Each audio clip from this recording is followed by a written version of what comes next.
Your heart needs to be strong to keep up. Flora, for a strong heart today. South Africa mourns the loss of beloved television personality Vuyo Mbuli. At just 46 years of age, his death from a pulmonary embolus was a huge shock. For almost 14 years, Vuyo Mbuli anchored SABC2's Morning Live. He was a respected television and radio presenter, and his passing was a shock to the nation. Mbuli's death was a result of a pulmonary embolism, which is when a blood clot causes a blockage in the main artery of the lung or one of its branches. This interrupts vital blood supply and can be fatal. With me today is the head of the emergency unit at Rondebosch Medical Center, Dr. Shiraz Sheikh, to shed some light on the matter. Dr. Sheikh, thank you for being here with us. Thank you for having me. So where do these clots actually come from? Where do they develop and how do they actually get to the lungs? All right, so 90% of these actually clots develop within the deep venous structures around the legs itself. And that enters then the venous circulation. So it'll travel through the big veins and will culminate up to the actual point whereby it reaches very close to the heart, enters the heart over what's called the inferior vena cava and enters the right atrium. From the right atrium, it gets pumped into the right ventricle and then moves out into the pulmonary vasculature. Now, depending then on the size of the actual embolus, that will determine what the outcome is going to be. If you've got a small sort of embolus, it'll really hit the smaller vessels out at the periphery, block those off, and patients will actually come in with chest pain, some shortness of breath, and discomfort. However, if you have a big saddle embolus, that will really lodge out at the pulmonary artery trunks, and that in itself is actually fatal. All right, that will cause death and sudden death within a time of minutes or so. Pulmonary embolism can be fatal because the blockage prevents oxygen-rich blood from reaching the tissues of the lung, causing the lung tissue to die. What are the causes for pulmonary embolus? All right, so there's a host of causes, for pulmonary embolism.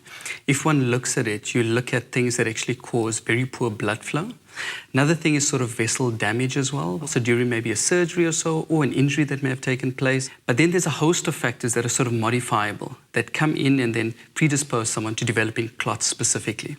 And these are common things that we, can actually do to change. So things like smoking, things like obesity. In instances whereby there's major trauma or burns, all of that will predispose one to developing a pulmonary embolus. And that's in addition to other people who are predisposed just from a genetic standpoint, whereby they've got illnesses, either deficiencies in certain, conditions that will increase their likelihood of actually developing clots as well. It was actually very shocking that this happened to Vuyo Mbuli and completely unexpected. I mean, he seemed to be extremely fit. He's running the Comrades Marathon. How could this happen in someone so young and so fit? It's a very good question. The one thing that you mustn't really forget is that exercise is not protective in any way of developing a pulmonary embolus. It's absolutely vital from the standpoint that it actually keeps your weight down, keeps the blood circulating. However, by virtue of the fact that one is exercising regularly, doesn't necessarily mean you're not going to pick up or get a pulmonary embolus. Like I said, there's a host of other factors as well. If we just go back, Serena Williams in 2011 also, very good tennis player, had a pulmonary embolus that was diagnosed, but she was actually successfully treated. Reduce your risk of pulmonary embolism with these tips. Wear compression socks if you're at high risk for deep vein thrombosis. Avoid sitting for long periods of time. Follow doctor's advice to get moving after surgery. And drink enough water every day to maintain good hydration. Shiraz, what are the signs and symptoms of a pulmonary embolus? All right, so it really depends on the size of the actual embolus. A really big embolus will manifest itself with acute onset of shortness of breath or chest pain that's usually accompanied with it. They feel that the heart is actually racing, but very importantly, they tend to collapse. All right. With the minor sort of pulmonary emboli, they tend to affect the peripheries more.